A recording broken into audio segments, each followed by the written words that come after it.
A Polícia Civil fez na tarde desta terça-feira a apreensão de Jones Leite da Silva e Ledson Rodrigues de Oliveira, suspeitos na tentativa de homicídio contra a professora Edemires Barbosa de Moura, de 35 anos de idade. O crime aconteceu no dia 25 de março, no condomínio onde a professora reside, no bairro Vila Militar. Inicialmente, as investigações foram na tentativa de localizar, de identificar o veículo usado no crime, né? As imagens foram divulgadas abertamente.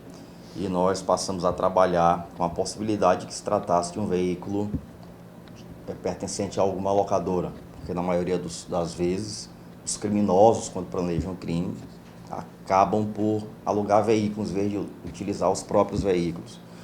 Então passamos a diligenciar junto às locadoras locais e catalogar aquelas que tinham veículos com o mesmo modelo, de mesma cor e com as mesmas características, né, que é a calota.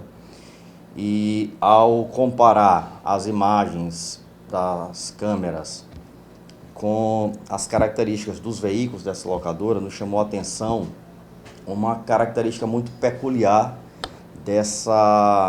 do veículo utilizado no crime, que o diferenciava dos demais de mesmo modelo e de mesma cor. E foi isso que, a partir disso, foi possível individualizar, definir dentre tantos carros de locadora qual era aquele que foi utilizado no crime. Se trata de um veículo que, há alguns meses, ele se envolveu num sinistro e teve a grade frontal danificada e, depois de restaurado, deixou de ser colocado uma peça de acabamento na borda do para-choque dianteiro. Inclusive, essa peça que a locadora dispunha, ainda não tinha sido colocada, ela foi apreendida como prova. Diante disso, definido qual era o veículo, nós descobrimos então quem era o locatário do veículo, o que não foi suficiente, porque descobrimos que, embora locatário, ele não era ele quem utilizava o veículo. Descobrimos posteriormente, então, quem era a pessoa que utilizava o veículo no dia a dia. E, evitando qualquer tipo de precipitação, de concluir que isso por si só já colocaria ela na condição de partícipe do crime, nós buscamos informações sobre tal pessoa e buscamos identificar se ela tinha algum vínculo com algum dos demais suspeitos ou com a vítima, e ficou estabelecido entre a equipe que possivelmente aquela pessoa também era inocente e pudesse ter um terceiro, podia ter emprestado esse carro para uma terceira pessoa. E essa suspeita, de fato, ela se confirmou. Essa pessoa foi ouvida e disse que naquela data tinha emprestado o veículo para um colega de trabalho. Paralelamente a tudo isso, foi possível coletar as imagens dos circuitos de monitoramento que mostra todo o trajeto do veículo, desde a Vila Militar até o Manuel Novo, onde foi o seu destino final. Ele sai do local com placa, depois que passa na rua onde mora um dos presos, ele passa a aparecer sem placas. E na volta, ele da mesma maneira, depois de passar pela casa dele, a placa é recolocada. Isso fica claro que ele recolocou a placa ali no endereço dele.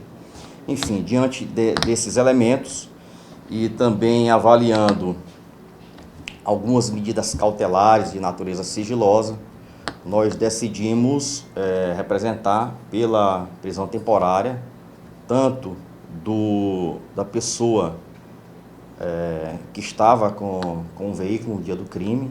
Se trata de Jones Leite da Silva, morador lá do Manuel Novo e colega de trabalho da pessoa que utilizava o carro, né? De quem ele tomou o veículo emprestado.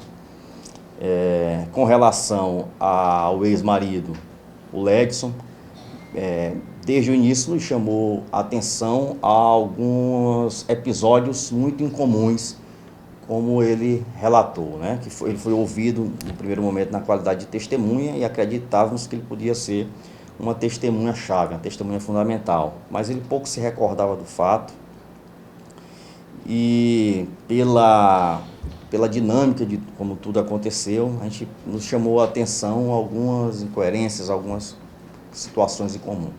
Em primeiro lugar, que ele chegou antes do veículo e disse não ter percebido a chegada do veículo. Embora ele estivesse na frente do condomínio, ele declarou que não viu a entrada do criminoso.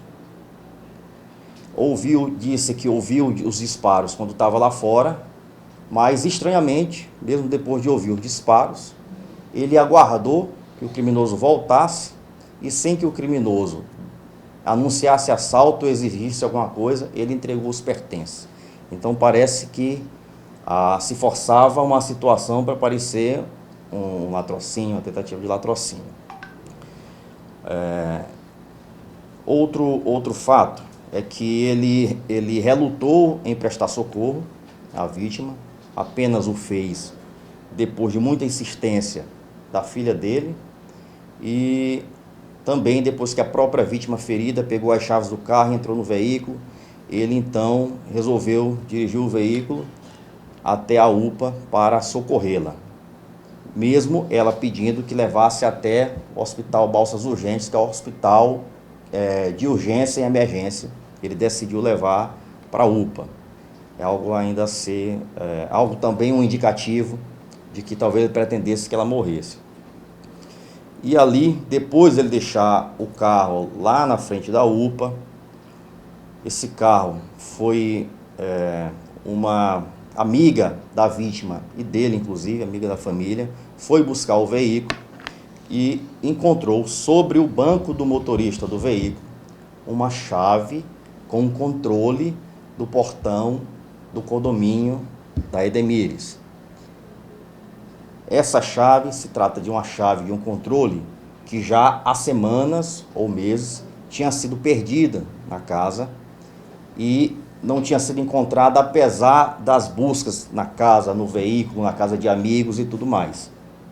E coincidentemente, apareceu dentro do carro, sobre o banco em que ele sentou. Tanto é que a pessoa que encontrou a chave imediatamente deduziu que podia ser uma chave dele e o questionou sobre aquela chave, tentando devolver. E ele desconversou ali. Então esse é mais um ponto.